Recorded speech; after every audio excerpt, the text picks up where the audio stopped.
تو وہ جو باہر سپاہی کھڑے ہوتے ہیں اورحان بے کے، ان پر وہ لوگ حملہ کر دیتے ہیں اور انہیں تیروں کے ساتھ مارنے لگتے ہیں۔ اسی کے ساتھ ہی ہولیفر کو جیسے ہی موقع ملتا ہے تو وہ بھی اپنی تلوار اٹھا کر جلدی سے اس غار میں داخل ہو جاتی ہے جس میں اورحان بے داخل ہوا تھا۔ اس کے بعد ہم دیکھتے ہیں جو بازنطینی سپاہی ہیں وہ اور یعقوب بے کا بیٹا بھی اس غار میں داخل ہو جاتے ہیں۔ ہولیفر جو کہ اورحان کو اورحان اورحان کہہ کر پکار رہی تھی اور اسے اسی غار میں تلاش کر رہی تھی۔ تو یہ تھی آج کی ایپیسوڈ، ملتے ہیں نیکسٹ ایپیسوڈ میں، تب تک کے لیے اللہ حافظ۔ السلام علیکم ناظرین، کرولوس عثمان کی نئی ایپیسوڈ میں خوش آمدید۔ اس ایپیسوڈ کے آغاز میں ہمیں دکھایا جاتا ہے عثمان صاحب اپنے محل میں سے باہر نکلتے ہیں۔ وہ جیسے ہی آگے بڑھتے ہیں تو ایک جاسوس جو ان کے محل میں ہی موجود ہوتا ہے انہیں غور کے ساتھ دیکھ رہا ہوتا ہے۔ عثمان صاحب اپنے گھوڑے پر سوار ہوتے ہیں اور باقی سب لوگ بھی اپنے گھوڑوں پر سوار ہوتے ہیں۔ اس کے بعد ہم دیکھتے ہیں وہ جاسوس انہیں غور کے ساتھ دیکھ رہا تھا۔ عثمان صاحب اور باقی سب لوگ اپنے گھوڑوں پر وہاں سے روانہ ہوتے ہیں اور جاسوس جس دروازے سے دیکھ رہا ہوتا ہے اسے بند کر دیتا ہے۔ اس کے بعد ناظرین ہمیں ہولیفر کو دکھایا جاتا ہے جو ایک گھوڑا گاڑی کے پاس کھڑی ہوتی ہے۔ وہاں پر ہم یہ بھی دیکھتے ہیں کہ اورحان الپ اپنے سپاہیوں کے ساتھ کہیں جانے والے تھے، وہ گھوڑے پر سوار ہو کر کہیں جانے لگتے ہیں تو ہولیفر اسی گھوڑا گاڑی میں چھپ جاتی ہے اور ان کے ساتھ وہاں سے روانہ ہو جاتی ہے۔ پھر ہم عثمان صاحب اور ان کے سپاہیوں کو دیکھتے ہیں جو کہ وہاں سے نکل چکے تھے اور جنگل میں گھوڑے دوڑاتے دوڑاتے ایک جگہ پر پہنچتے ہیں جہاں پر ایک عورت کو زخمی حالت میں کسی نے مار پیٹ کر پھینکا ہوا ہوتا ہے۔ عثمان صاحب اپنے گھوڑے سے اتر کر اس کے پاس آتے ہیں، چاروں طرف سے بازنطینی سپاہی انہیں گھیرے میں لے لیتے ہیں۔ یہاں ناظرین ہم یہ دیکھتے ہیں عثمان صاحب کا ان کے ساتھ بہت ہی زبردست مقابلہ ہوتا ہے۔ بازنطینی بہت خطرناک اٹیک کرتے ہیں اور عثمان صاحب اور ان کے سپاہی بھی ان کے بدلے میں اچھا خاصا ان پر اٹیک کرتے ہیں اور مولی گاجروں کی طرح انہیں کاٹنے لگتے ہیں۔ بازنطینی سپاہی جو کہ دیکھنے میں بہت زیادہ لگ رہے تھے، اس وجہ سے ان کا اٹیک بھی بہت زیادہ خطرناک تھا، جبکہ عثمان صاحب اور ان کے سپاہی تعداد میں کافی کم تھے۔ عثمان صاحب کافی سارے بازنطینیوں کو مارتے مارتے تھوڑے سے نڈھال ہو جاتے ہیں۔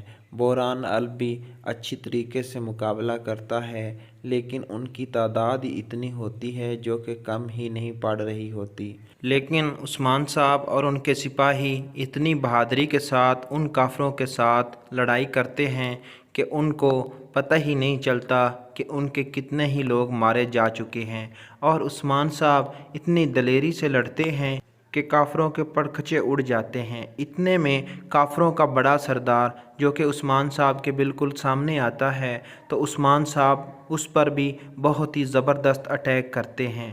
اتنے میں عثمان صاحب کی تلوار اس کی گردن پر پہنچتی ہے تو عثمان صاحب اس کا گلا کاٹ کر اسے بھی جہنم واصل کر دیتے ہیں۔ پھر عثمان صاحب ان لوگوں کے پاس جاتے ہیں جن کو انہوں نے قتل کیا تھا، یعنی کہ جہنم واصل کیا تھا، تو عثمان صاحب ان کے گلے پر دیکھتے ہیں تو ایک عجیب قسم کا نشان ہوتا ہے۔ دوسری طرف ہم دیکھتے ہیں عثمان صاحب کے جان باز بیٹے اپنے سپاہیوں کے ہمراہ جنگل میں وہ نقشہ لے کر جا رہے ہوتے ہیں جن پر انہوں نے خزانہ تلاش کرنا ہوتا ہے۔ جی ہاں ناظرین، خزانے کی تلاش میں وہ جنگل میں اس جگہ پر پہنچتے ہیں جہاں پر نقشہ انہیں لے کر آتا ہے۔ وہاں پر ہم یہ دیکھتے ہیں یعقوب بے کا بیٹا بھی بازنطینی سپاہیوں کے ساتھ جنگل میں چھپا ہوتا ہے۔ وہ یہی دیکھ رہا ہوتا ہے کہ اصل میں خزانہ ہے تو ہے کہاں، لیکن عثمان صاحب کا بیٹا اورحان الپ نقشے کے مطابق جاتا جاتا ایک درخت پر جاتا ہے جہاں پر ایک نشانی یعنی کہ ایک چیز واضح ہوتی ہے، وہ اسے کھینچ کر، یعنی کہ ایک تیر لگا ہوتا ہے جو بہت ہی پرانا ہوتا ہے، اسے کھینچ کر باہر نکالتا ہے۔ پھر وہ آگے بڑھتے ہیں اور جھاڑیوں میں آگے جاتے جاتے اس غار تک پہنچتے ہیں جہاں انہیں اس خزانے تک راستے نے لے کر جانا تھا۔ پھر ہم دیکھتے ہیں وہ گھوڑا گاڑی بھی وہاں آ جاتی ہے جن پر انہوں نے سامان جانا تھا۔